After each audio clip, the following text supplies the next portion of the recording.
What is going on, everybody? It's your boy Nathan Skills, and in today's video we are going to be talking about a lot of news that came out in the last, I want to say last week, because I've been trying to cover as much as I can about the upcoming changes, anything I can find out to keep bringing you guys that news. And don't worry about it, Twitter never disappoints, as I always tell you guys. I always find a lot of really good information on there. And recently one of the devs has been really opening up to the community and being really active, communicating back. If you're asking questions, he tries to get back to you. And his name is Frederick Thailander. If you don't know him, he's one of the devs for the Division 2 at Massive. If you aren't following him on Twitter, I would recommend it because you can find out a lot of really good information. And in this video, I'll be talking about stat changes, named weapons, stability changes, gear changes for when this is all going to take effect. Everything I kind of gathered from a lot of his interactions with the Division 2 community. So the first thing we're going to dive into in this video is shotguns, because I know a lot of people had this question, hey, I'm using a shotgun in Title Update 6. I heard there's a nerf coming for shotgun builds. May I know when? Title Update 7? Thanks. And then what Frederick came back and said was shotguns will be adjusted down in damage and PvP in Title Update 7. If you are using a shotgun build for PvE, it will not be effective. So if you guys enjoy using your shotguns for PvE, don't worry about it. Nothing is going to be changed. But for PvP in the short term, shotgun damage is going to be nerfed. So there you have it. We should get Title Update 7, Episode 3 all together. I want you guys to make sure you guys understand that. Episode 3 and Title Update 7 are all together. So that means that small changes in Title Update 7 will take effect in February. Now, the big changes to all the gear revamp is going to take place at a later date.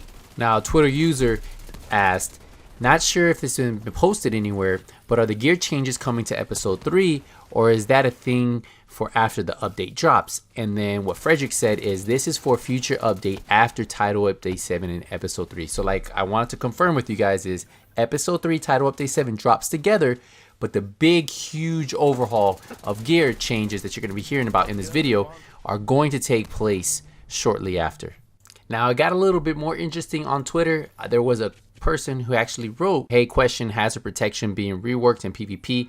In PvP, you need 100% to be immune to status effects, and if you don't have 100%, you suffer from bleed hives and seeker hives. In Division 1, max EDR, you would still get put on status effects, but it would only last a short time. And the Frederick came back and says the whole gear game is getting reworked. It will not be possible to have 100% hazard protection, but it will be possible to spec into a single resistance to reach max if you sacrifice enough for it. Now, this is crazy to hear this, right? Because think about it. Say if you spec into 100% bleed resistance. Okay, say this would work. The bleed hive, you wouldn't have to worry about that. But then if they were running a flame turret, well, if you didn't have 100% burn resistance, well, then you would get burned a little bit, and then you could run ignited. So it seems like a lot of the weapons and a lot of the talents that we don't see people using because you have 100% hazard protection, that's all going to go away. And I can't wait to see that, because that means that there's going to be a lot of different builds you can use when you can start using weapons like Ignited, Status. And of course, remember, a lot of this is all being changed. So everything is being reworked, but it looks like builds overall, team synergy, having different builds on your team is going to be effective for not only you, but your teammates. Someone came and asked the question right after that and says, does this mean named items like the Hollow Man are getting reworked, or the named yellow items not exist? Because currently you can hit 100% hazard protection with one item. One Hollow Man with 36 to 40% hazard protection roll for immunity to all status effects. And then Frederick came back and said all items in the entire game are getting a reworked. Now that's something I like to hear, right? Like we're getting a rework of things that don't really work in the Division 2. So hopefully with time, we're going to get the Division 2 that we really want, and we're going to get those builds, that's team synergy. We're going to be able to run a lot of different builds, and I can't wait to see what's going to happen in the future for the Division 2, and I just think that's a step in the right direction. I'm glad that they are reworking a lot of this stuff, and that really takes us into our next segue. Someone came and wrote, good afternoon. Would it be possible to have mod all option in gun mod screen that copies current mods to all guns in the same class? And then Frederick came back and said, not all guns in the same class have the same slots, calibers, etc. So it wouldn't be perfect. And in the end, once stability is a little less broken, you should want to mod them differently depending on their feel. And that's something that you really notice in Division 1. You really didn't notice that in Division 2. And of course, once Frederick said something about stability, someone wrote stability is changing. And then Dr. Luke said, I didn't know stability was an issue. In what way? And then Frederick says, shoot a level 4 green gun and then use an end game gun. The stability and recoil are out of whack. And I can tell you that controlling an endgame gun in the Division 1 is way harder than controlling a Division 2 endgame gun. Like, there doesn't really feel like there's a lot of recoil. Like, everything feels like a laser beam.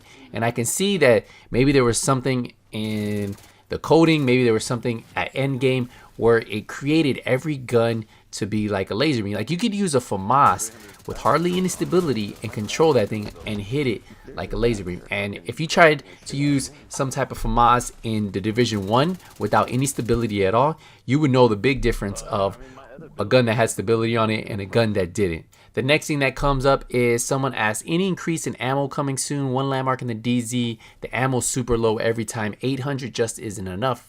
Frederick come back and says, we won't increase the ammo cap because it's part of the larger game balance, and changing it for the DZ would wreck the rest of the game.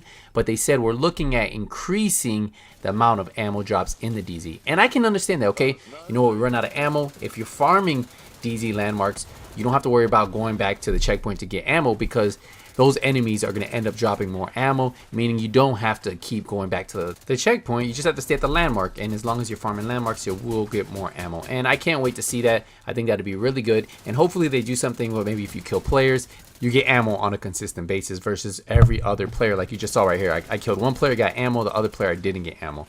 And that would also help out too. So say if you're in big gunfights like this, you constantly get ammo. You don't have to worry about, okay, what's really going to stop my fight? Why do I have to run because I have no ammo? You just have ammo, you can fight and just keep fighting until you're done. And the final thing I do want to bring up is another thing to do with revamp.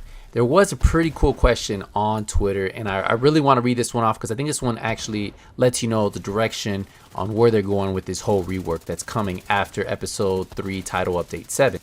Someone wrote, the next raid shouldn't have us limited to everyone using DPS builds. We should be able to have healers, tanks as well. Speaking of tanking, can you please have proper tank specialization or shield damage, resilient mods, more health for it?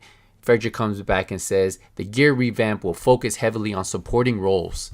The raid will keep this in mind. So I can't wait to see. So they're working the raid, they're building this raid off of these changes. And I feel that that's the reason why the Division 2 raid was delayed, because they want to release all these major gear changes so that way the supporting roles will work and take effect in the next raid, and you'll have to have a healer or some type of support player. And I can't wait to see what happens with that raid.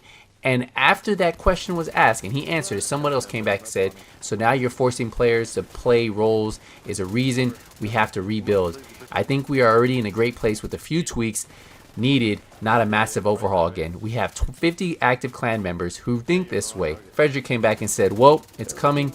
We have almost a year of feedback on RNG, readability, balance, roles that has led us to this movement. I'm reasonably confident that once it's all clear, your clan will enjoy it. I'm really excited to see what this next overhaul has. I know it sucks sometimes thinking, man, you know what, we'll have to regrind. But with them helping out with the RNG, they did specify that the RNG is going to be a little bit better. So farming for better items is going to be better than it is now. And that was actually stated on a Twitter post a few weeks back. Now, if you guys want to catch Frederick live, he will be on the next State of the Game. That's going to be on Wednesday. He said he's going to bring that thunder next week. So hopefully the State of the Game that you saw this week is nothing like what we're going to see next week. And I'm excited to see what he has to say going forward. I have nothing but positive vibes about the Division 2. I have a lot of hope for them, hope for the changes they plan on making. I know it's going to take a little bit of time, but have faith, and before you know it, we should have an amazing game. We're going to wrap up this video. Let me know what you think about all these Twitter posts that I posted on here. If you guys like these videos, don't forget to leave a thumbs up. As always, until the next Division 2 video, nothing but skills is out. Take it easy, everybody.